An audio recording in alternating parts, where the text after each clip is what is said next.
අපි අද දවසේ දෙවියන් වහන්සේගේ වචනය බලන්න ලෑස්ති. අපි අද දවසේ ස්වාමීන් වහන්සේගේ වචනය යමක් ඉගෙන ගන්න කැමතියි.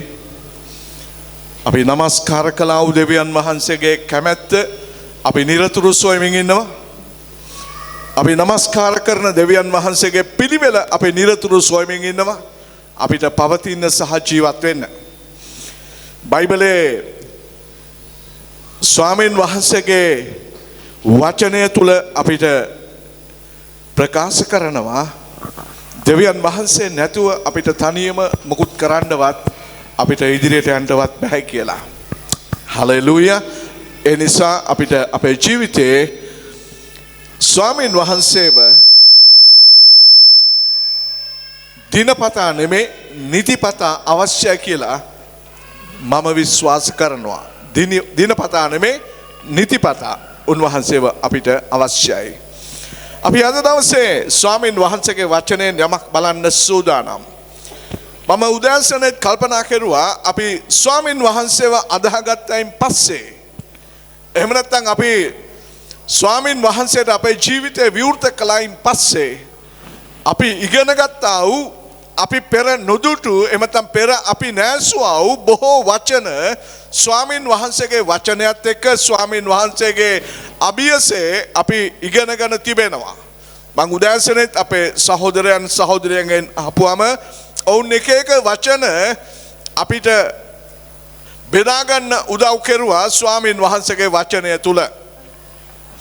අපි මීට පෙර දැන නොසිටි වචන එහෙම නැත්නම් අපි මීට පෙර අහලා නැති වචන දෙවියන් වහන්සේගේ වචනය තුල බයිබලයේ තුල අපි ඉගෙන ගනිමින් ඉන්නවා. අපි අහලා අපි එව්වා අපේ ජීවිතයට අපි අදාළ කර ගනිමින් ඉන්නවා. ආමෙන්.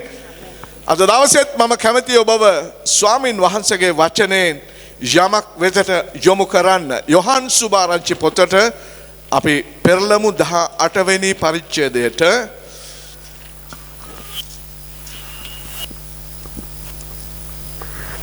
යොහන් 18 අපි කියවන්ට යනවා 37 වෙනි පදය සහ 38 වෙනි පදය. එබැවින් පිලාත් එසේ වී නම් නුඹ රජෙක්දැයි උන්වහන්සේගෙන් ඇසුවේය. උන්වහන්සේ යේසුස් වහන්සේ උත්තර දෙමින් මම රජෙක්යයි නුඹ කියනවා හරිය. ඒ පිණිස මම ඉපද සිටිමි. මා ලෝකයට ඇවිත් සිටින්නේ සත්‍යයට සාක්ෂි දෙන පිණිසය. සත්‍යයෙන් වූ සියල්ලෝ මාගේ හඬ අසති කීසේක. පිලාත් තෙමේ සත්‍ය නම් කිමෙක්දැයි උන්වහන්සේගෙන් ඇසුවේය. ඔහු මෙසේ කියා නැවත යුදෙව්වරුන් වෙතට පිටතට ගොස් මොහු අත කිසි වරදක් මට නොපෙනී. ඔව් මට අවශ්‍ය වෙන්නේ මේ වචනවල අපිට පේනවා පිලාත් ඇහුවා උඹ රජ කෙනෙක්ද? ක්‍රිස්තුස් වහන්සේගෙන් ඇහුවා නුඹ රජ කෙනෙක්ද? සැබවින්ම නේ උන්වහන්සේ රජ්ජුරුව නෙමෙයි අපි নমස්කාර කළා වූ රජවරුන්ගේ රජ්ජුරුව. ආමෙන්. උන්වහන්සේ රජවරුන්ගේ රජ්ජුරුව. නමුත් උන්වහන්සේ දෙවිකත්වයේ ස්වාමිකත්වයේ හා උන්වහන්සේගේ සියලු ආධිපත්‍ය උන්වහන්සේ පසකින් තබලා මේ පොළොවට මිනිසෙක් හැටියට ඇවිත් හිටියා මිසක් උන්වහන්සේ රජ කෙනෙක් හැටියට පෙනී සිටියේ නැහැ කියන එක ඔබත් මමත් දන්නවා. නමුත් මට අවශ්‍ය වෙන්නේ මෙතනින් පල්ලෙහාට තිබෙන විශේෂිත වචන කීපයක් වෙතට ඔබව යොමු කරන්න. උන්වහන්සේ පිලාත් කීවා මම රජෙක්යයි උඹ කියනවා හරි. ඒ පිණිස මම ඉපදිලා ඉන්නවා. හැබැයි උන්වහන්සේ මතක් කෙරුවා පිලාත් මම ලෝකයට ඇවිත් ඉන්නේ සත්‍යයට සාක්ෂි දෙන පිණිසයි කියලා. ඒ විතරක් නෙමේ උන්වහන්සේ කීවා සත්‍ය වූ සියල්ලෝ මාගේ හඬ අසති කියලා. පිලාත් ආණ්ඩුකාරයෙක් නේද? පිලාත් ආණ්ඩුකාරයෙක් රෝම අධිරාජ්‍යයෙන් පත් කරනු ලැබුවා වූ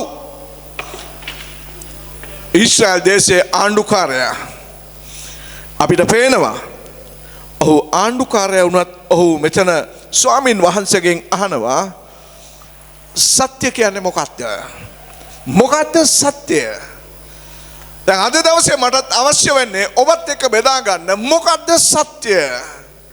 ඔබත් මමත් නිතර පාවිච්චි කරන ඔබත් මමත් නිතර කතා කරන දෙවියන් වහන්සේගේ වචනය තුල ඉගෙන ගත්තා වූ සත්‍ය මොකද්ද? අපිට සත්‍ය අවශ්‍යද? අපිට සත්‍ය අවශ්‍යද? එහෙම නැත්නම් අපි තාම පිලාත් වගේද? මොකද්ද සත්‍ය කියන්නේ කීකේ කල්පනා කරමින් ඉන්නවද? දෙවියන් වහන්සේගේ වචනය දෙස බලද්දී ස්වාමින් වහන්සේගේ දරුවනි අපිට පේනවා එබැවින් අපිට බයිබලයේ කියනවා සත්‍ය වූ එකම එක තැනන් වහන්සේ දෙවියන් වහන්සේ පමණක්මයි කියලා. ආමෙන්. සැබෑව සත්‍ය එහෙම නැත්නම් ඇත්ත දෙවියන් වහන්සේ තුල පමණක්මයි තිබෙන්නේ. ආමෙන් කියනවාද? ආමෙන් කියනවාද? ඔබ මම ජීවත් වෙන මේ ජීවිතේ අපිට දෙවියන් වහන්සේගේ අනුග්‍රහය අවශ්‍ය වෙනවා සත්‍ය තුල ජීවත් වෙන්න. ආමෙන්. සත්‍ය තුල ජීවත් වෙන්න අපිට අපේ දෙවියන් වහන්සේ සහ දෙවියන් වහන්සේගේ පිළිවෙල අවශ්‍ය වෙනවා. මම උදෑසනේ සිටම කල්පනා කෙරුවා අපිට සත්‍ය නැතුව ජීවත් වෙන්න පුළුවන්ද? සැබවින්ම අපි අපේ ස්වාමින් වහන්සේ වෙතට එන්න ප්‍රථම අපි අපේ ස්වාමින් වහන්සේව අදාහ ගන්න ප්‍රථම අපි සත්‍ය නැතුව එහෙම නැත්නම් බොරුව සමග අන්ධකාරයේ සමග දෙවියන් වහන්සේගෙන් ඈත් වෙලා දෙවියන් වහන්සේට පිටුපාලා අපි ජීවත් වුණ අවසනකක් අපි සත්‍ය දැනගෙන හිටියේ නැහැ. නැත්නම් ඇත්ත මොකද්ද කියලා අපි දැනගෙන හිටියේ නැහැ.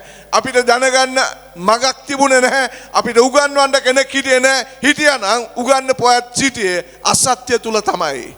ඒ නිසා සත්‍ය මොකද්ද කියන එක ගැන අපිට දැනුමක් හා අපිට ඒ ගැන අවබෝධයක් අපේ පෙර ජීවිතේ තිබුණේ නැහැ කියන එක දේව වචනයත් එක්ක අපිට ඉතාමත්ම පැහැදිලිව දේව වචනය තුල පවසනවා. ස්වාමින් වහන්සේ ක්‍රිස්තුස් වහන්සේ අපිට කියනවා උන්වහන්සේ තමයි මේ පොළොවට සත්‍ය රැගෙන ආවා වූ තනන් වහන්සේ කියා. හලෙලූයා. ක්‍රිස්තුස් වහන්සේ අපිට පොළවට මනුෂ්‍යයාට දෙවියන් වහන්සේගේ සත්‍ය උන්වහන්සේ රැගෙන ආවා වූ තැනන් වහන්සේ. අපි යොහන් සුභාරංචි පොතේම ඉන්න නිසා මම කැමති පළමුවෙනි පරිච්ඡේදයට හලෙලූයා 17 වෙනි පදයට යොහන් පළමුවෙනි පරිච්ඡේදයේ 17 වෙනි පදයට අපි බයිබලයේ හරවලා අපි කියමු. මක්නිසාද විවස්ථාව මෝසෙස් කරන කොටගෙන දෙන ලද්දේය. අනුග්‍රහයද සත්‍යයද පැමිණුණු යේසුස් ක්‍රිස්තුස් වහන්සේ කරන කොටගෙනය. හලෙලූයා. මෙතන බයිබලයේ ස්වාමින් වහන්සේගේ වචනේ ලියා තිබෙනවා විවස්ථාව මෝසෙස් කරන කොටගෙන සෙනකට දෙනු ලැබුවා. නමුත් අනුග්‍රහය මෙතන මේ අනුග්‍රහය කියන වචනයට එහායින් තිබෙන සත්‍ය කියන වචනයයි මම ඔබත් එක්ක බෙදාගෙන ඉන්නේ. අනුග්‍රහය කියලා කියන්නේ දෙවියන් වහන්සේගෙන් මිනිස්යාට ලැබෙන උන්වහන්සේගේ පුළුවන්කම. ආමෙන්. උන්වහන්සේගේ පුළුවන්කම සහ අපිට පේනවා සත්‍යතාවය නිවැරදි පිළිවෙල එහෙම නැත්නම් නිවැරදි වූ සත්‍ය පැමිණුනේ ජේසුස් ක්‍රිස්තුස් වහන්සේ කරන කොටගෙනයි කියන එක බයිබලයේ ඉතාමත්ම පැහැදිලිව අපිට කතා කරනවා ස්වාමින් වහන්සේගේ දරුවනි. මම කල්පනා කෙරුවා එහෙම නැත්නම් වචනයත් එක්ක බලද්දී අපිට පේනවා සැබවින්ම මනුෂ්‍යයට සත්‍ය අවශ්‍ය ඇයි? ඒ මනුෂ්‍යයට ඇත්ත අවශ්‍ය වෙන්නේ ඇයි? ඇයි අවශ්‍ය වෙන්නේ? ඔබට ඇත්ත අවශ්‍ය වෙන්නේ කුමක් පිණිසද? ඔබ කියන්න පුළුවන් මට අනිත්‍යත් එක්ක ජීවත් වෙන්න අනිත්‍යත් එක්ක සම්බන්ධ වෙන්න ඇත්ත අවශ්‍යයි කියලා. බොහෝ වෙලාවට අපි ඇත්ත පාවිච්චි කරනවාද? අපේ ජීවිතයේ 100%ක්ම ඇත්ත අපි පාවිච්චි කරනවාද? දෙවියන් වහන්සේව අපි දන්නා වූ දරුවෝ හැටියට. එහෙම නැත්නම් අපි දෙවියන් වහන්සේව දන්නා වූ දරුවෝ හැටියට අපි ඇත්ත පාවිච්චි කරන්නේ කොච්චර දුරටද? එක අවස්ථාවකදී අපේ සහෝදරයා මතක් කරුවා දාවිද් ගැන මතක් කරුවා.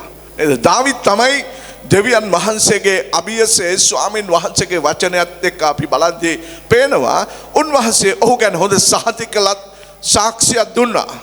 නේ මගේ සිතට එකඟ මගේ මුළු කැමැත්ත කරන මිනිසෙක් වූ දාවිත්ව මට හම්බුණා කියලා උන්වහන්සේ දාවිත් ගැන එක අවස්ථාවකදී ප්‍රකාශ කරනු ලැබුවා. අපිට ඒක දේ වචනය තුල හම්බ වෙනවා. සුදවන්තේනි දාවිත්ගේ අතින් එක පාපයක් සිද්ධ වුණා. බයිබලයේ අපිට කියනවා ඒ තමයි දාවිත්ගේ අතින් සිද්ධ වෙච්ච බරපතලම පාපය. මොකද්ද? බෙත්ෂෙබා නම් ඌරියාගේ භාර්යාව සමග ඇති කරගත්තා වූ වැරදි සම්බන්ධතාවය සහ ඌරියාව මරණයට පත් කරනු ලැබීම. මේ කාරණය නිසා දාවිත් දෙවියන් වහන්සේගේ අභියසේ ඔළුව උස්සලා කෙලින් තියාගන්න බැරුව ගියා. ඔබ දැනගන්න. මේක අපි හැම කෙනෙකුටම වඩාත්ම අදාළයි. අපි নমස්කාර කෙරුවනේ. අපි নমස්කාර කෙරුවා අපේ දෙවියන් වහන්සේට. මම ඔබට කියන්නම්. අපේ নমස්කාරයේ සත්‍යෙන් තොර නම් අපේ දෙවියන් වහන්සේ වෙතට අපේ নমස්කාරය එසවෙන්නේ නැහැ. ඔබ එකගද? ආමෙන්. ඔබ එකගද? ක්‍රිස්තුස් වහන්සේ කිව්වා ආත්මයෙන් নমස්කාර කරන්න ඕන. ඒ වගේම සත්‍යෙන් ඔබගේ নমස්කාරය තිබෙන්න ඕන. නේද? අපි දන්නවා දාවිත් ස්වාමීන් වහන්සේගේ අභියසයට ඇවිත් ඔහු බැලුවා ස්වාමීන් වහන්සේත් එක්ක සම්බන්ධ වෙන්න පුළුවන්ද?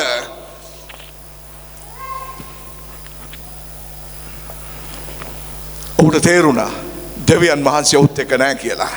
ඔහුට තේරුණා දෙවියන් වහන්සේ සහ ඔහු අතරේ සම්බන්ධතාවය ඒක නැතුව ගිහිල්ලා ඒක කැඩිලා කියලා ඔහුට තේරුණා. ඔහු අපිට ගීතාවලිය 51 6 වෙනි පදයේ ඔහු කියනවා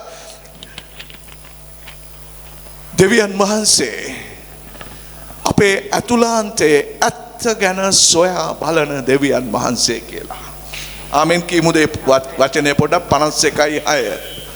බැලුව මැනව අධ්‍යාත්මයේ සත්‍යතාවයට ඔබ කැමති වනසේක. දෙවියන් වහන්සේ කැමති මොනකටද? අපගේ අතුලාන්තයේ සත්‍යතාවයට. ආමෙන් කියනවාද? අතුලාන්තයේ ඇත්තට. අපේ අතුලාන්තයේ ඇත්ත දෙවියන් වහන්සේගේ අභියසේ කොච්චර අවශ්‍යද? ඔහු කීවා ඔහු ලියනවා ගීතාවලිය 32 ලියනවා අපරාධයට කමාව පාපයට වැස්ම ලැබූ තැනැත්තේ ආශිර්වාද ලද්දෙක්ය. යමෙකුගේ ගණනට ස්වාමින් වහන්සේ අයුතුකම නොතබන සේක්ද යමෙකුගේ සිතේ වංචාවක් නැත්තේද ඒ තැනැත්තේ ආශිර්වාද ලද්දෙක් කියලා ඔහු ලියනවා. ආමෙන්. කමාව ලැබුවයින් පස්සේ ඔහු ලියනවා එහෙම.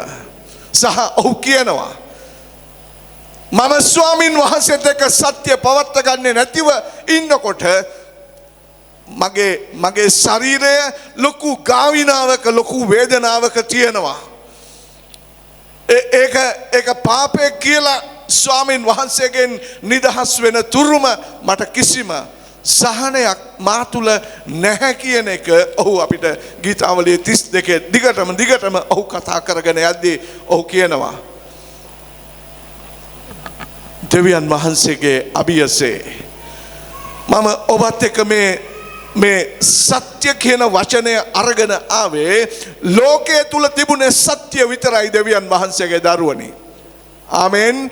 දෙවියන් වහන්සේ ලෝකේ මැව්වයින් පස්සේ ආදම් සහ ඒව ඒදන් වෙන ජීවත් වුණා වූ කාලය තුල ලෝකයේ තුල තිබුණේ සත්‍ය විතරක්මයි.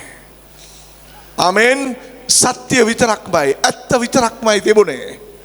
නමුත් අපිට පේනවා ඒ සත්‍ය ඒ නිවැරදි වූ පවිත්‍රත්වය සාතන් දූෂණය කරලා සාතන් මිනිස්යව දූෂණය කරලා මේ සත්‍ය වූ දෙවියන් වහන්සේගේ පිළිවෙල සහ ක්‍රමය ඔහු කිලිටි කරලා දැම්මා දෙවියන් වහන්සේගේ අභියසේ. එදා තමයි ලෝකයට අපවිත්‍රකම එහෙම නැත්නම් කිලුටුකම එහෙම නැත්නම් බොරුව ඇතුළේලා තිබෙන්නේ දෙවියන් වහන්සේගේ දරුවනේ. අපිට පේනවා දේව වචනේ දේශ බලද්දී අපිට පේනවා අපිට සත්‍යතාවයේ නැතුව අපි ක්‍රිස්තියානිකාරෝ හැටියට දැන් අපි උන්වහන්සේව අදහාගත්තා වූ දරුවෝ හැටියට අපිට අවශ්‍යයි අපේ දෙවියන් වහන්සේ සමග සම්බන්ධ වෙන්න. අපේ අනිකුත් සහෝදරයා සහෝදරිය සමග සම්බන්ධ වෙන්න. මේ සත්‍ය අවශ්‍ය බව බයිබලයේ තාමත්ම පැහැදිලිව අපිට කතා කරනවා. මම කැමති ඔබත් මමත් මේ සත්‍ය ඉගෙන ගැනීමේ ආශිර්වාදය මොකක්ද කියලා අපි වචනය තුලින් ලබා ගන්න. ඊට ප්‍රථමයෙන් මම කැමති ඔබව ගෙන යන්න එපිස පොතේ පළවෙනි පරිච්ඡේදය වෙතට. එපිස පළවෙනි පරිච්ඡේදයේ හලෙලූයා.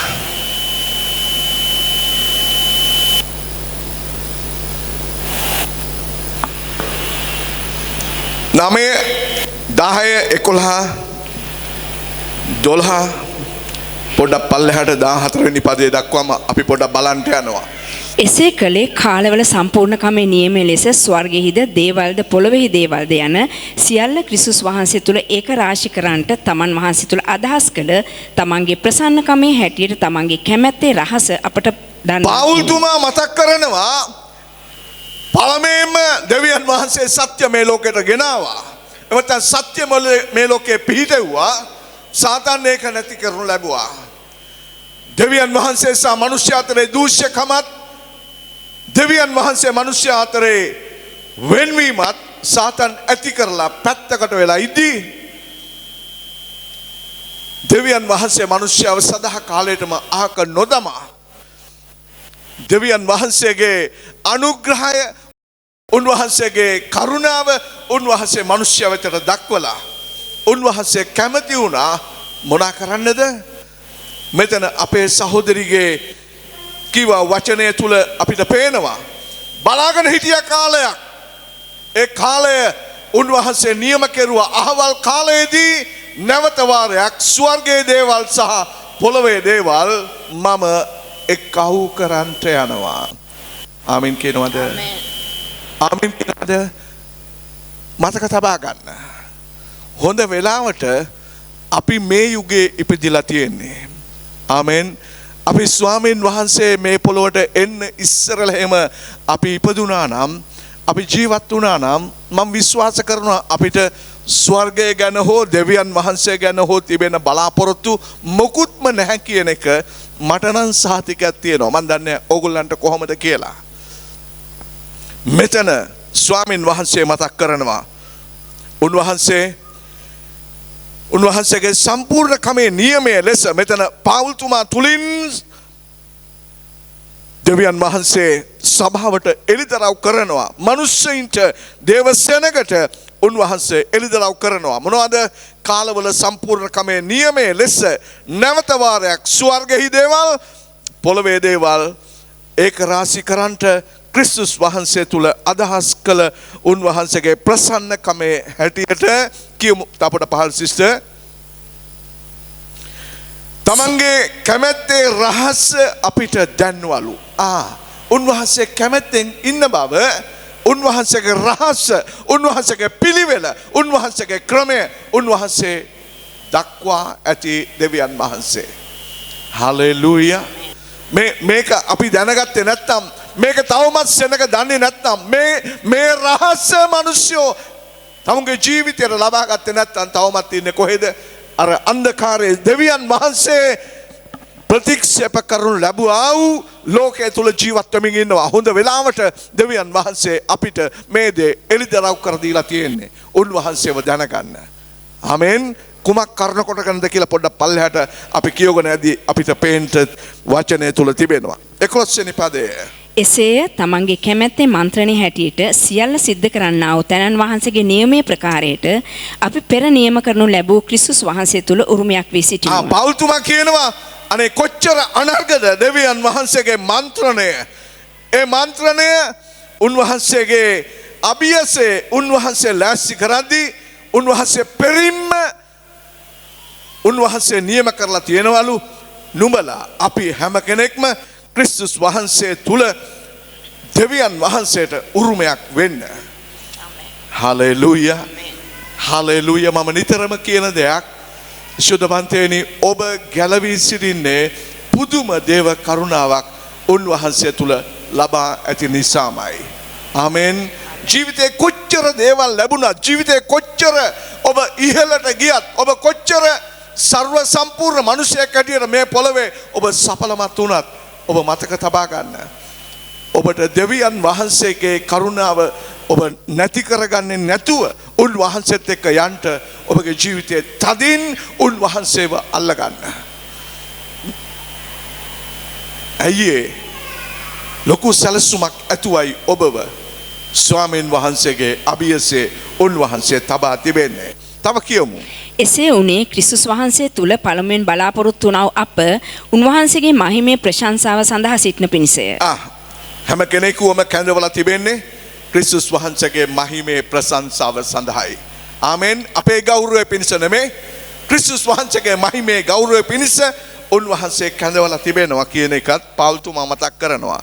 13 වෙනි පදයේ විශේෂයෙන්ම අවශ්‍යතාවයේ මේ පදයේ තුල ස්වාමින් වහන්සේගේ දහසය කතා කරනවා. උන්වහන්සේ තුල නුඹලාත් නුඹලාගේ ගැලවීමේ සුභාරංචිය වන සැබෑවේ වචනය අසා. දැන් මෙන්න එනවා සැබෑවේ වචනය. සැබෑවේ වචනය. පෞල්තුමා කියනවා සුභාරංචිය තමයි සැබෑවේ වචනය. ආමෙන් කියනවාද? සුභාරංචිය ආපුවම තමයි අපේ ජීවිතයේ අතුලාන්තයේ යමක් සිද්ධ වෙන්න පටන් ගත්තේ. සුභාරංචිය කිව් විදිය හෝ ආපු ආකාරය වෙනස් ඇති. නමුත් මොනවද වෙලා තියෙන්නේ? සුභාරංචියේ බීජය ජීවිතයට ඇතුල් උනායින් පස්සේ ඒක ඇතුලෙන් එළියට ගිහිල්ලා නැහැ. ඒක පැලවෙලා. ඒක ජීවිතයේ බලපෑමක් ඇති කරන තරමටම අපි එකිනෙකාගේ ජීවිතය තුල සුභාරංචිය ස්වාමීන් වහන්සේගේ වචනය මෙතන කියනවා. හලෙලූයා. ගැලවීමේ සුභාරංචිය වන සැබෑවේ වචනය. ගැලවීමේ සුභාරංචිය වන සැබෑවේ වචනය උඹලා අදහගෙන, උඹලා අදහගත්තා, උඹලා ඒක ලබලා, උඹලා ඒක තුල සැබෑවේ දෙවියන් වහන්සේගේ වචනය වෙතට උඹලා නැඹුරු වෙලා තියෙනවා. සුදවන්තේනි, පොඩක් මෙනෙහි කරලා බලන්න. මම නිතරම ඔබට කියන දෙයක් තමයි, ඔබට ගැලවීමේ වචනය කතා කළා වූ කෙනා ගැන, එහෙම නැත්නම් ඔබට ස්වාමින් වහන්සේ ගැන මුලින්ම කතා කළා වූ කෙනා ගැන ඔබ දැනුවත්ද?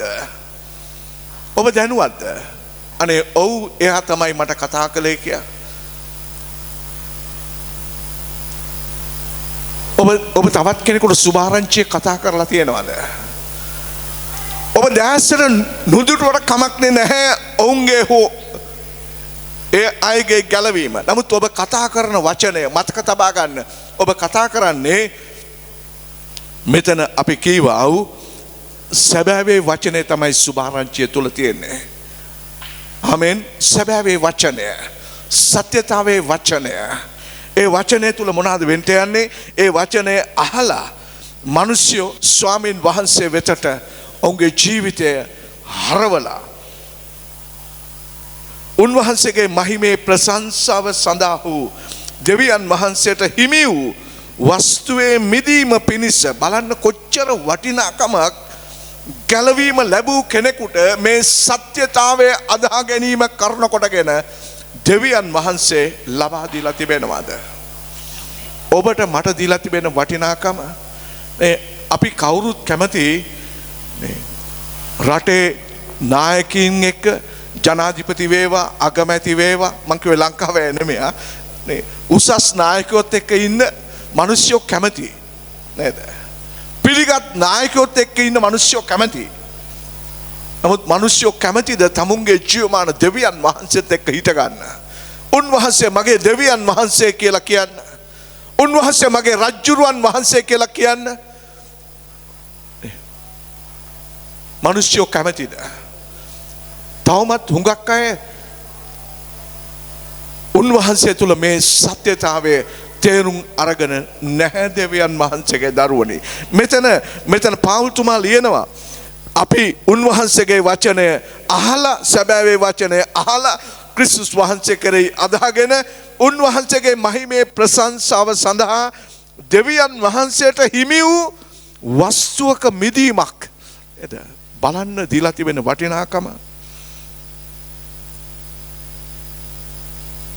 අපේ උරුමේ අත්තිකාරම වූ පොරොන්දුවේ ශුද්ධාත්මයන්න් වහන්සේගෙන් නුඹලා උන්වහන්සේ තුල මුද්‍රා කරලා තබලා තිබෙනවා කියා උන්වහන්සේ ලියනවා. හලෙලූයා. මම මේ ඔබට කිව්වේ මේ සත්‍යතාවේ වචනය කොච්චර දෙයක් අපේ ජීවිතය තුල කරලා තියෙනවද? දෙවියන් වහන්සේ ස්වර්ගයේ සහ පොළවේ දේවල් දවසක උන්වහන්සේ දැන් එකහු කරමින් යනවා. සමහර අය එක්කාසු කරලා ඉවරයි. අපිවත් එක්කාසු කරලා තිබෙනවා. දවසකදී උන්වහන්සේ අපිවත් ඒ ගොඩට උන්වහන්සේ ලං කරන්න ලෑස්ති. සහ උන්වහන්සේ දිනකදී අනිත් මිනිස්සුන්ට පෙන්වන්න අනිකුත් මිනිස්සුන්ගේ අභියස උන්වහන්සේ දක්වන්නට යනවා. මේ තමයි මගේ සත්‍ය වූ පිළිවෙල. මගේ සැබෑවේ පිළිවෙල අහලා මා වෙතට ආවා වූ මගේ උරුමය මගේ අසහාය වස්තුන් මේ අයයි කියලා දෙවියන් වහන්සේ කියන්ට යනවා. සහ අපිට පේනවා ක්‍රිස්තුස් වහන්සේ කිසිම පැකිලීමක් නැතුව උන්වහන්සේ කීවා සත්‍ය මමයි කියලා. ආමීන් කියනවාද? අපි දන්න වචනයක් තමයි යොහන් 14:6 උන්වහන්සේ කිව්වා සත්‍ය මමයි. මාර්ගය මමයි, ජීවය එමෙත ජීවනය මමයි. උන්වහන්සේ තමයි මිනිසයාට මේ සත්‍යයේ මාර්ගය ගෙනාවා වූ තැනන් වහන්සේ කියලා මම මුලින් කීවා. සහ යම් කෙනෙක් උන්වහන්සේ වෙතට එනවාද? යොහන් 8 වෙනි පරිච්ඡේදයේ වචනයකට 32 වෙනි පදයට යොහන් 8:32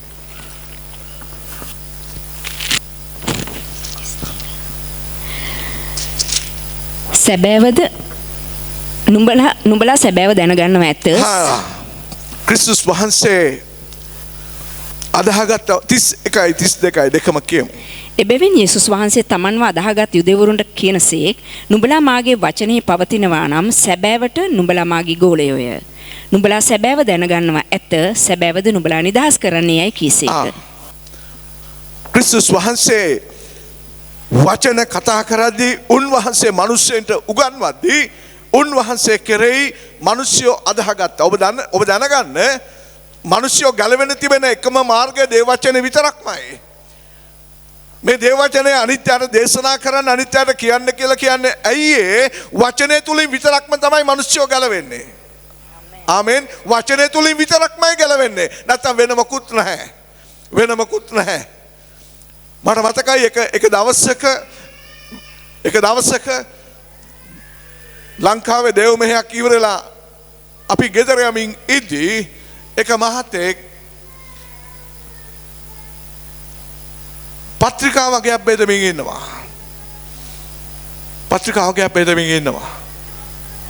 මමත් ලම් වෙලා උගෙන් පත්‍රිකාවක් මම අනුමාන කෙරුවා සමහර විට ක්‍රිස්තියානි කෙනෙක්ද දන්නේ නැහැ කියලා. අයි බොහෝ වෙලාවට එවැනි කෙනෙක් තමයි තවත් කෙනෙකුට යමක් දෙවියන් වහන්සේගේ වචනේ යමක් මේ පත්‍රිකාවක් වුණත් දෙන්න ලෑස්ති. ඒ කාලේ මොනවද කියන්නේ ඡන්දයක් කැම තිබුණු ඡන්ද පත්‍රිකා බෙදන කාලයක් එම නෙමෙයි. මේ ඔක්කොමන්ටම පාර යන ඔක්කොමන්ටම මේ පත්‍රිකා දෙමින් හිටියා. සුදවන්තේනි ඔහුට සිංහල හොඳින් කතා කරන්න බැරි කෙනෙක් වගේ මට මතක හැටියට. නමුත් ඔහු සිංහල පත්‍රිකා බෙදමින් හිටියා. මට මතක් වුණේ මේ යුගයේ අපෙන් තවමත් වෙන්නේ නැති දේ මේකම නේද කියන එක තමයි මගේ ජීවිතයේ නිතරම ස්වාමීන් වහන්සේ ඔබට කියන්නත් අපෙන් වෙන්න යුතු දේ දෙවියන් වහන්සේගේ අභියසේ උන්වහන්සේ අපේ අතුලාන්තයට කතා කරමින් ඉන්නේ.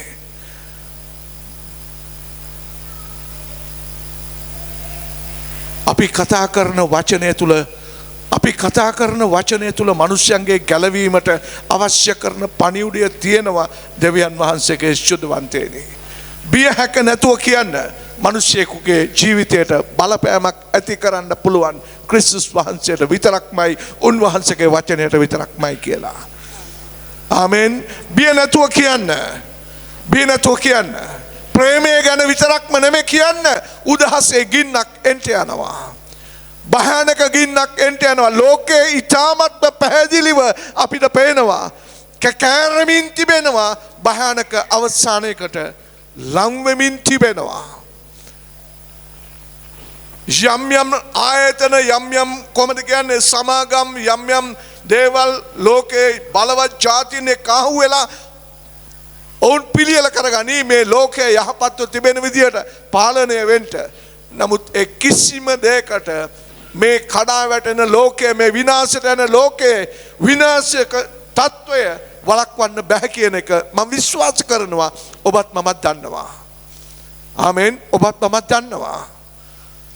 එකම මාර්ගයක් දෙවියන් වහන්සේ තවමත් උන්වහන්සේ මිනිස්යන්ගේ ගැලවීම හා මිදීම මිනිස්යෝ ලබනු පිණිස උන්වහන්සේ බලාගෙන ඉන්නවා. මට තේරුනේ විශාල දිය පහරක මොකද්ද කියන්නේ අර සුලියක් වගේ විශාල දිය සුලියක් කරකමින් පොළව ඇතුළට මහත් ගුහාවකට වතුර යන්නා වූ තත්වයකට මේ ලෝකයේ කරකැවමින් විනාශය කරා යනවා වගේ හැඟීමක් මට දැනෙනවා. මිනිස්සු අහුවෙලා බොහෝ දෙනෙක් මේ විනාශයේ වලට වැටෙමින් ගිලෙමින් විනාශ වෙමින් යනවා. අදහගත්තා වූ සෙනග හැටියට ඔබගෙන් මගෙන් සහ අපි සියල්ලන්ගෙන් අනිකුත් දෙවියන් වහන්සේගේ සෙනගගෙන් ස්වාමින් වහන්සේ බලාගෙන ඉන්නවා. මොනවද උන්වහන්සේ බලාගෙන ඉන්නේ? මේ සත්‍යතාවයේ වචනය මිනිස්සෙන්ට කියලා මේ සත්‍යතාවයේ පණිවුඩය මිනිස්සෙන්ට දීලා ඔවුන්වත් දෙවියන් වහන්සේගේ ජීවනයේ වෙතට හරවෙන බලාපොරොත්තුව ඇතුව උන්වහන්සේ බලාගෙන ඉන්න දෙවියන් වහන්සේ මේ අදහගත්තා වූ යුදෙව්වන්ට ස්වාමින් වහන්සේ මතක් කෙරුවා. උඹලා මගේ වචනය තුල පවතිනවා නම් උඹලා සත්‍ය එහෙම නැත්නම් සැබෑව උඹලා දැනගන්න යනවා. ඒ විතරක් නෙමෙයි ඒ සැබෑව කරුණ කොටගෙන නුඹලා නිදහස් වෙන්න යනවා. කුමකින්ද නිදහස් වෙන්න යන්නේ? පාපේ වහල්කම් වලින් සහ ඉදිරියේ පවතින යන මහ විනාශයෙන් ස්වාමින් වහන්සේ අපිව ඔවුන්ව හැම කෙනෙකුව ගලවන්න සූදානම්. හලෙලූයා. හලෙලූයා. මේ සත්‍යතාවයේ වචනය මේ සත්‍ය දෙවියන් වහන්සේගේ දරුවනි. මම ඊයේ දවසේ මේ වචනයත් එක්ක දෙවියන් වහන්සේගේ අභියසය මෙනෙහි කරද්දී උන්වහන්සේ මතක් කෙරුවා මේ සත්‍යතාවයේ වචනය ඉගෙන ගැනීමේ තිබෙන ආශිර්වාදය කොච්චරක්ද කියලා. ඔබ සහ මම බොහෝ වෙලාවට අපිට වචනය ඉගෙන ගන්න අපිට කාලයක් නැතුව ඇති. අපි ඒ වෙනුවෙන් කාලයක් වෙන් කරන්නේ නැතුව ඇති. ඒ වෙනුවෙන් අඩු වශයෙන් වචනය කියවන්නවත් අපිට අපේ ජීවිතේ අපි එච්චරටම තරංගකාරී මිනිස්සු වෙලා ඇති. පැහැදිලි සත්‍යතාවය තමයි වචනය අපි කියවන්නටත් වචනය තුල අපි ජීවත් වෙන්නත් අවශ්‍යමයි. අවසන් කරමු දිගටම කතා කරන්නේ නැතුව එපිස පොතටම අපි යමු. අපි මේ සත්‍ය ඉගෙන ගැනීමේ එහෙම නැත්නම් මේ සත්‍ය අපි ලබා ගැනීමේ තිබෙන ආශිර්වාදය පාවුල්තුමා අපිට මතක් කරනවා. 4 වෙනි පරිච්ඡේදයේ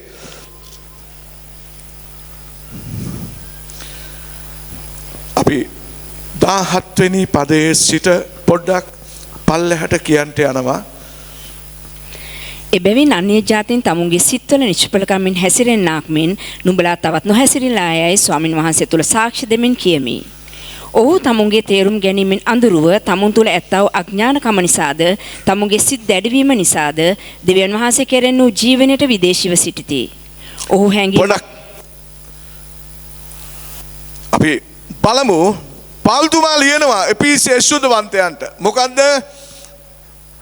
ක්‍රිස්තුස් වහන්සේ තුල අලුත් කරනු ලැබූ අයගේ හැසිරීම සත්‍ය දැනගත්තයින් පස්සේ ඇත්ත දැනගත්තයින් පස්සේ දෙවියන් වහන්සේගේ සත්‍ය ඔබ මම එක වචනයක් කියවන සිස්ටර් ගීතාවල 119යි 160 වෙනි පදය පොඩ්ඩක්.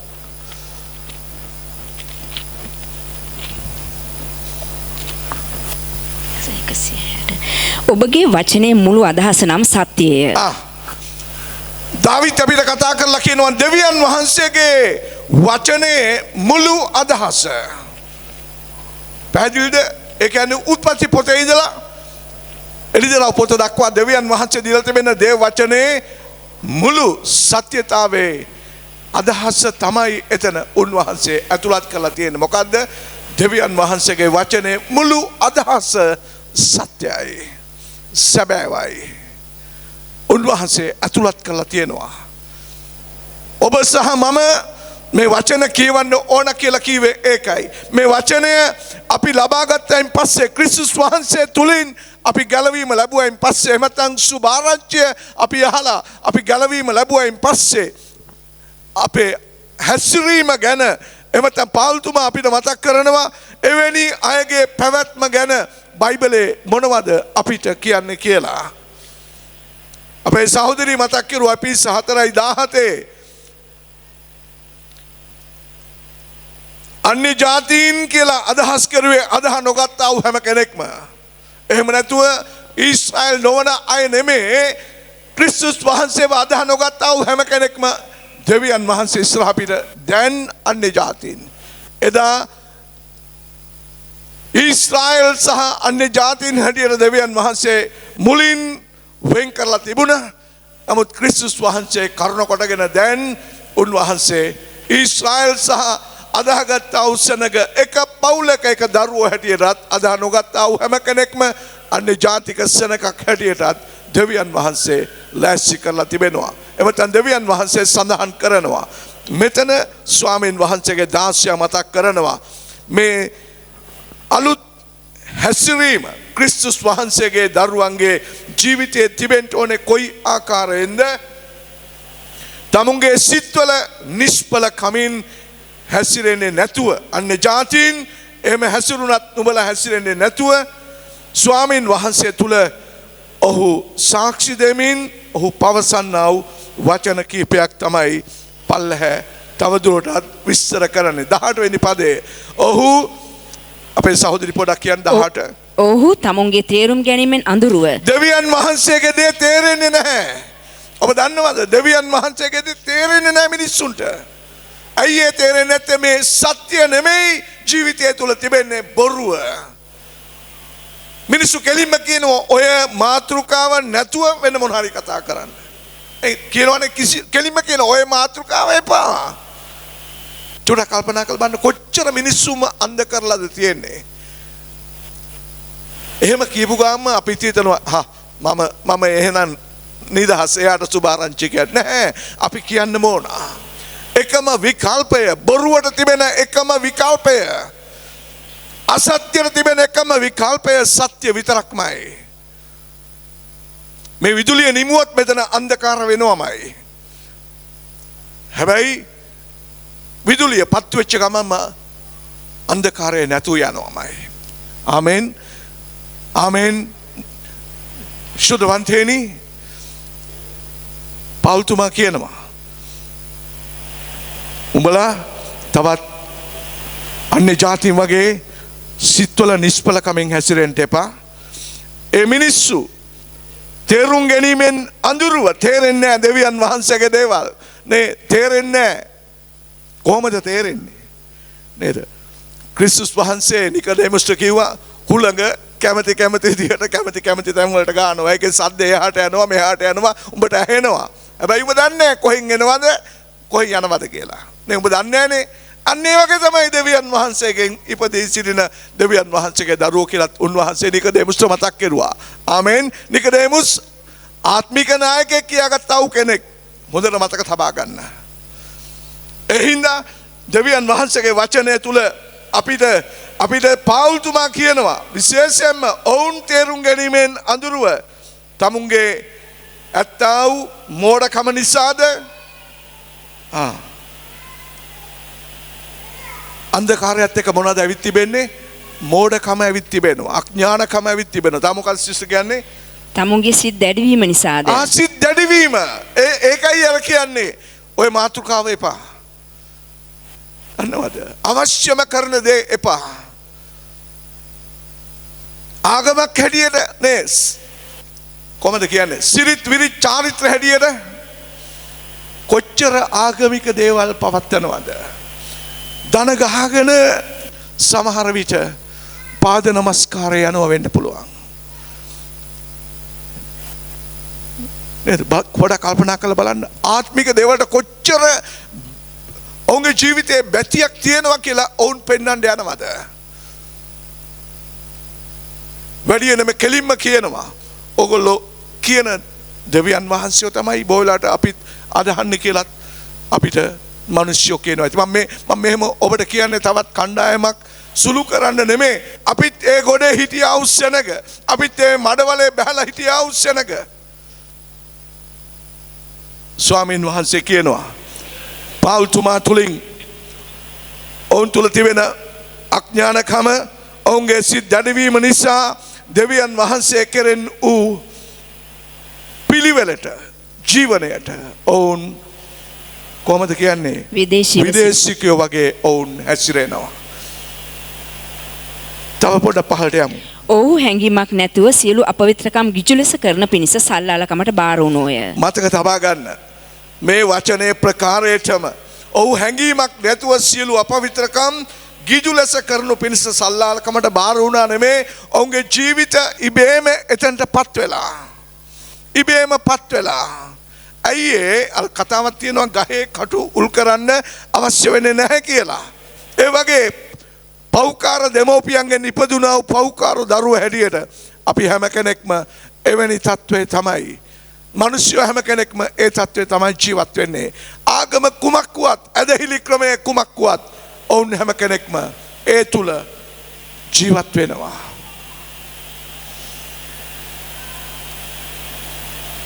පාපේ කොච්චර දියුණු වෙලාද? පාපේ කොච්චර සමාජය තුලට ඇතුල් වෙලා තිබෙනවද?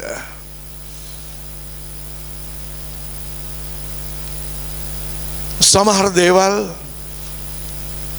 තවත් කෙනෙක් එක්ක බෙදා ගන්න බැරි තරමටම පාපය භයානක ලෙස දෙවියන් වහන්සේගේ දරුවනි මිනිස්සු අතරට ඇවිල්ලා අවසానයි. පාවුල්තුමා මෙතන ලියන පදේ දැන් බලන්න ඔහු ක්‍රිස්තු වර්ෂ කීයද මේක ලිව්වේ? 60 ගණන් 70 ගණන් වල ලියන්නේ නැති. අවුරුදු කීයක් ගිහිල්ලාද? අපිට පේනවා එදාට වඩා අද හැඟීමක් නැතිව සියලු අපවිත්‍රකම් ගිජු ලෙස කරන්න මිනිස්සු ඊට වඩා කොච්චර නැඹුරු වෙලා තියෙනවද? සහ ඔවුන්ම ඒවට බාර වෙලා තිබෙනවා. 20 සහ 21. නමුත් නුඹලා ක්‍රිස්තුස් වහන්සේව එසේ ඉගෙන ගත්තේ නැත. එනම් සැබෑව යේසුස් වහන්සේ තුල තිබෙන ප්‍රකාර නුඹලා උන්වහන්සේගෙන්ම අසා උන්වහන්සේ තුල උගන්වනු ලැබුවෝය. පාවුල්තුමා මතක් කරනවා නමුත් උඹලා ක්‍රිස්තුස් වහන්සේව එසේ ඉගෙන ගත්තේ නැත. එහෙම නැත්නම් සැබෑව කියන්නේ කවුද? ක්‍රිස්තුස් වහන්සේ. ක්‍රිස්තුස් වහන්සේ කියන්නේ මොකද්ද? සැබෑව. පාවුල්තුමා කියනවා උඹලා ක්‍රිස්තුස් වහන්සේව එහෙම ඉගෙන ගත්තේ නැහැ. එහෙම ඉගෙන ගත්තේ නැහැ. එනම් සත්‍යතාවය උන්වහන්සේගෙන්ම අහලා උන්වහන්සේ තුල උගන්වනු ලැබුවෝය. ආමෙන්. ආමෙන්. අපි බලන්න අපි බොහෝ වෙලාවට ස්වාමින් වහන්සේගේ අභිවසේ අපි ලබන සහභාගිකම් කොච්චර අල්පද? අපි කොච්චර අල්පද සභාවක් ඇටිය ලබන සහභාගිකම්? චුට්ටක් කල්පනා කරලා බලන්න සතියකට එක දවසක් අපේ දේව ගෘහේ නමස්කාර කරන්න පැමිණෙනවා. අපි සෙනසුරාදාට මෙතන යාඥා කරන්න අපි රැස් වෙනවා. නමුත් සතියේ දවස් 4ක් අපි බයිබල් අධ්‍යයනයන් එක්ක අපේ සභාව රැස් වෙන්න උත්සාහ කරනවා. කොච්චර අල්ප ප්‍රමාණයක්ද අපි ස්වාමීන් වහන්සේගේ අභියසේ පොදුවේ රැස් වෙන්නේ. නමුත් මම ඔබට එකක් කියන්නම්. මොනවද වෙලා තියෙන්නේ? ක්‍රිස්තුස් වහන්සේ අපි එකිනෙකාට උගන්වලා තිබෙනවා. ආමීන් කියනවාද? ආමේන්. පෞද්ගලිකව අපි එක එක්කෙනාට උගන්වලා තියෙනවා. ඔව්ද නැද්ද? කල්පනා කරලා බලන්න. දෙවියන් වහන්සේගේ වචනේ ඔබ කොච්චර ඉගෙනගෙන තියෙනවද? සමහර විට ඔබ කියයි ඔබ YouTube එකෙන් එහෙම නැත්නම් නොඑක් මාධ්‍ය නෑ, ඊට වඩා යමක් ඔබ තුල සිටින සුදාත්මයන්න් වහන්සේ ඔබට උගන්වලා තියෙනවා. ආමෙන්. ආමෙන්. තේරුම් ගන්න. පෞල්තුමා එක කියන්නේ ඔය මතක් කරනවා. නුඹලා ක්‍රිස්තුස් වහන්සේගෙන්ම අහලා ක්‍රිස්තුස් වහන්සේ තුල උඹලා උගන්වනු ලැබුවෝය. මීට වඩා මම එක දෙයක් දන්නවා, මීට වඩා ඔබ කැප වුණොත්, මීට වඩා ඔබ ප්‍රබෝධමත් වුණොත් දෙවියන් වහන්සේගේ දේවල් මත, දෙවියන් වහන්සේගේ දේවල් කෙරෙහි සත්‍යතාවයේ මත, මීට වඩා ඔබේ පළදැරීමකුත්, මීට වඩා සභාවේ පළදැරීමකුත්, එහෙම නැත්නම් තව විශාල සෙනගගේ ගැලවීමකුත් දෙවියන් වහන්සේ සිද්ධ කරන්න ලෑස්ති. ආමෙන්.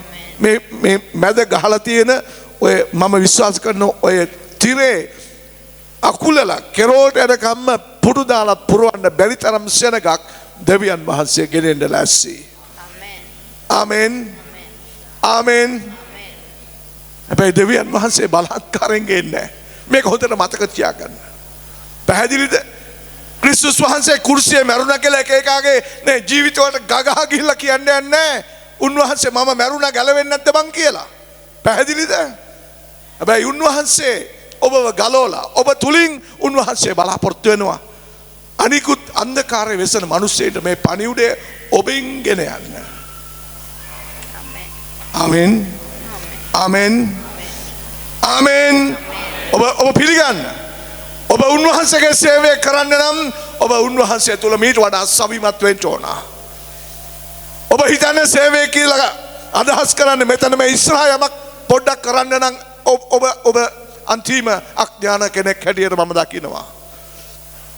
ඔබ ඉස්රායමක් කරන්න ඕන නම් දෙවියන් වහන්සේ ඔබ වෙතනින් තියයි. නමුත් මං කියන්නම් ලොකු වැඩයක්, විශාල වැඩයක් එළියේ දෙවියන් වහන්සේගේ දරුව හැටියට කරන්න දෙවියන් වහන්සේ ඔබව මාව කැඳවලා තියෙනවා.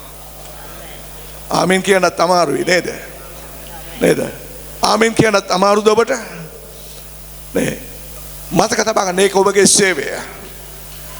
ගැලවීම ලැබූ සැනින් කවුරුත් ස්වර්ගය යන්නේ නැහැ.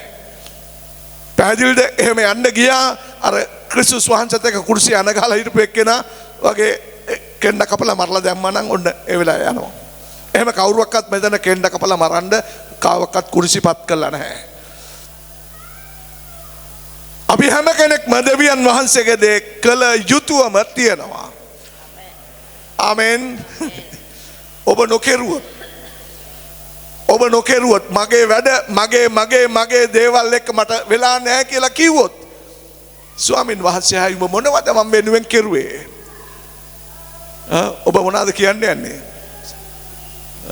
ස්වාමීනි මම උදේ ගියහම රැටයි මම ගෙදර එන්නේ. කවුද මේවා තෝරගන්නේ? කවුද මේවා තෝරගන්නේ? දෙවියන් වහන්සේට තෝරලා දීලා තියෙන්නේ. අපිම තමයි තෝරගෙන දින්නේ. නේ? අපිම තමයි තෝරගෙන තියෙන්නේ. මේ අපි තෝරගත්තු දේවල් නිසා තමයි අපිම මේ වද ගාවිනා විඳින්නේ බොහෝ වෙලාවට.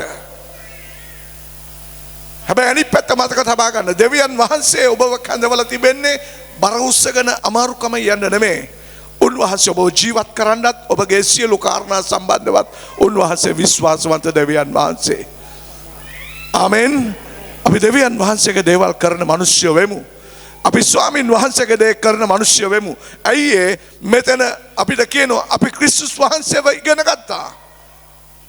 අපි ක්‍රිස්තුස් වහන්සේ තුල ගැලවීම ලැබුවා. ජීවිතේ නිෂ්ඵල කමින් පාපේ හැමදේම ගිජුවට එහෙම නැත්නම් සල්ලාල කමට අපි බාර වෙලා ඒවා තුල ජීවත් වුණා. හැබැයි දැන් ස්වාමින් වහන්සේගේ දාසය අපිට කියනවා අපි ලැබූ ගැලවීම, අපි ලැබූ සත්‍යතාවය, අපි ලැබූ ස්වාමින් වහන්සේගේ උරුමය අපිට විතරක් නෙමෙයි අනිත් අයටත් ගෙන යාමේ සේවය අපි හැම කෙනෙකුටම දෙවියන් වහන්සේ තුල තිබෙනවා. සුද්ධවන්තේනි, මං ඔබෙන් ඉල්ලනවා කරුණාකර දෙවියන් වහන්සේගේ දරුවනේ ස්වාමින් වහන්සේගේ වැඩවලට ඒකෙන් මම අදහස් කරන්නේ නෑ මම නැවතත් මම කියන මේ ඉස්සරහට අවිල්ලා මේ කරන්න තියෙන මේ පොඩි කටයුතු වලට දායකත්වයක් නෙමෙයි එළියේ තිබෙන සුභාරංචියේ වැඩවලට ඔබගේ දායකත්වයේ පංගුකාරත්වයේ දක්වන්න සහ සුභාරංචියේ මිනිස්සෙක් ඇටියට ජීවත් වෙන්න. ආමෙන් කියනවාද? ආමෙන්. ඔබව ස්වාමීන් වහන්සේ දවස් පතාම ගොඩනගයි. අපි අවසන් කරමු. පාවුල්තුමා කියන 22, 23 සහ 24. එසේ ඉගෙන ගත්තේ නුඹලාගේ ජීවිතයේ පළමු හැසිරීම ලෙස රැවටිල්ලේ තෘෂ්ණාවල් අනුව දූෂ්‍ය වන්නා වූ පරණ මනුෂ්‍යයා පහ කර දානවා. ක්‍රිස්තුස් වහන්සේ ඉගෙන ගනිද්දී මොනවද උනේ? අපේ ජීවිතයේ තිබිච්ච දූෂ්‍යකම්, අපේ ජීවිතයේ තිබිච්ච පරාජිතකම්, අපේ ජීවිතයේ තිබිච්ච පළමු හැසිරීම ලෙස තිබුණා වූ සියලු තෘෂ්ණාවල් එකින් එක ගැලවිලා නිදහස් වෙලා අපේ පරණ තත්වයේ අපි අයින් කරලා අපිව අපේ අතුලාන්තයෙන් අතුල් ආත්මයෙන්ම අලුත් කරනු ලැබ. ඊට පස්සේ මොනවද කියන්නේ? සැබෑවේ ධර්මිෂ්ඨකමින් දන්නවද? දැන් අපි සත්‍ය දන්නවා. සැබෑව තුල ලැබෙන ධර්මිෂ්ඨකම අපි ලබලා තිබෙනවා. අපි ශුද්ධකම ලබලා තියෙනවා. ඊට පස්සේ මේ සියල්ල තුල දෙවියන් වහන්සේට සමානව මවන ලද්දා වූ ක්‍රිස්තුස් වහන්සේ බලාපොරොත්තු වෙන අලුත් මැවිල්ලක්, අලුත් මිනිස්සෙක් අපේ ජීවිතය තුල අපි ගොඩනගා ගනිමින් ඉන්නවා. මේ තමයි සත්‍යයේ එකම කෙලවර. මොකද්ද? ක්‍රිස්තුස් වහන්සේට සමාන මිනිස්සෙකුව උන්වහන්සේ වචනය කරුණ කොටගෙන උන්වහන්සේ ගොඩනගමින් ගෙන යනවා. ආමෙන්. ආමෙන්. ඔබගේ මගේ අවසානය මේ වෙන්න ඕන. එහෙම නැතුව අපි මෙහි යද්දී අපේ පොත්වල තියෙන මුදල් ගානවත්, අපේ තිබෙන ඔප්පු ගානවත්, අපේ තිබෙන නොයෙකුත් එහෙම නැත්නම් භූමික දේවල් වල වටිනාකමක් නෙමෙයි අවශ්‍ය වෙන්නේ. ඒව තියාගන්න, ඒව හොඳයි, ඒව එපා කියන්නේ නැහැ. නමුත් ඕනම කරන දේ අපෙන් ගිලිලා ගියොත්, ඕනම කරන සේවය අපෙන් සිද්ධ වුණේ නැත්නම් අර මොකද කියන්නේ ටැලන්ටේ ලැබූ මිනිස්සයා ටැලන්ටේ අරගෙන ගිහිල්ලා නේද? බිම හාරලා වලලලා තිබ්බ වගේ අපි දෙවියන් වහන්සේ අපිට දුන්නා වූ දෙවියන් වහන්සේගේ වැඩය අපි පැත්තකට දාලා අපි වහලා තිබොත් ස්වාමින් වහන්සේ ඇවිල්ලා මොනවද ඔහුට කිව්වේ? ඔහුට කිව්වා කම්මැලි වූ දුෂ්ට වූ දාසය. දන්නවද? කම්මැලිකම දෙවියන් වහන්සේගේ දේ කරන්න. අනිත් පැත්තෙන් දුෂ්ටකම දෙවියන් වහන්සේගේ දේ අපි නොකර අත්හැරීම දෙවියන් වහන්සේ දකින්න එක දුෂ්ටකමක් ඇටියට. මම ඔබෙන් ඉල්ලන්නම් අපිට උදව් කරන්න. මේ සත්‍යතාවයේ වචනය තුල අපි ගොඩ නැගුණේ කොහොමද? අපි ආවේ කොහොමද? අපිට උදව් කළේ කවුද? අපිට හිතා ගන්න බැරි ආකාරයට දෙවියන් වහන්සේ අපිව ගෙනවිත් මේ දුර, මේ මග අපි පහු කරලා තියෙනවා. Hallelujah, hallelujah. අවසාන වශයෙන් යෝහන් 17 වෙනි පරිච්ඡේදයේ බොහෝ දේ මට කියන්න තිබෙනවා. යොහන් 17 වෙනි පරිච්ඡේදයේ දෙවෙනි පදයේ පොඩ්ඩක් කියමු. තුන්වෙනි පදයේ පොඩ්ඩක්. සදාකාල ජීවනය නම් මේය. එකම සැබෑ වූ දෙවියන් වහන්සේ වන ඔබ සහ ඔබ එවිසින් එවන ලද තැනැත්තා වන යේසුස් ක්‍රිස්තුස් ඔවුන් විසින් හැඳිනා ගැනීමය. ඔව්. ක්‍රිස්තුස් වහන්සේ උන්වහන්සේගේ ආඥාවේදී උන්වහන්සේ මතක් කෙරුවා. සදාකාල ජීවනය කියන්නේ සැබෑ වූ දෙවියන් වහන්සේ සහ ඔබ විසින් එවනු ලැබූ ජේසුස් ක්‍රිස්තුස් වහන්සේ සැබෑ වූ තැනන් වහන්සේව හඳුනා ගැනීම. අපි හඳුනාගෙන තියෙනවද? හඳුනාගෙන තියෙනවද? ඔව් මම දන්නවා ක්‍රිස්තුස් වහන්සේව. අපිට බොහෝ දේවල් කියන්න පුළුවන්. බොහෝ දේවල් අපිට ප්‍රකාශ කරන්න පුළුවන්. නමුත් අපේ ස්වාමියා කැමති දේ, අපේ ස්වාමියා ප්‍රසන්න දේ, අපේ ස්වාමියා අපිට බාර දුන් දේ අපි ඒ තුල පවතිනටත් අපි ඒ සේවය ඉෂ්ට කරන්නටත් දෙවියන් වහන්සේ තුල බැඳිලා ඉන්නවා ශුද්ධවන්තේනි. අමතක කරන්න එපා. ජේසුස් ක්‍රිස්තුස් වහන්සේ කීවා සත්‍යතාවයට ඔවුන් කැපවෙනු පිණිස. හොඳට මතක තබා ගන්න.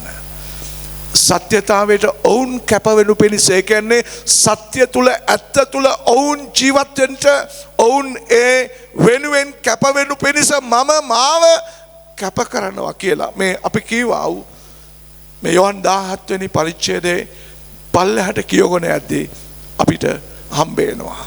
උන්වහන්සේ කැප වුණේ අපි උන්වහන්සේ වෙනුවෙන් කැප වෙනු පිණිසමයි. ආමීන් කියනවාද? ඒ කියන්නේ මේ ඉරිදා උදේට ඇවිල්ලා මෙතන මේ පොඩක් ඉඳලා යන්න ඕනේ මේ. හොඳට තේරුම් ගන්න. හොඳට තේරුම් ගන්න. ඊට එහායින් ගිය කැපවීමක්. ඊට එහායින් ගිය පූජාවීමක්. උන්වහන්සේගේ වැඩ කරන්න. උන්වහන්සේගේ දේ ඉෂ්ට කරන්න. උන්වහන්සේ ඔබවත් මාවත් කැඳවා ඇත්තා උතනන් වහන්සේ. ලෑස්තිද ඔබ උන්වහන්සේගේ දේ කරන්න? ලෑස්තිද ඒ සත්‍යතාවය තුල ඔබ පවතින්න? එසේනම් සැබවින් ඔබ ආශිර්වාද ලද්දා වූ කෙනෙක්.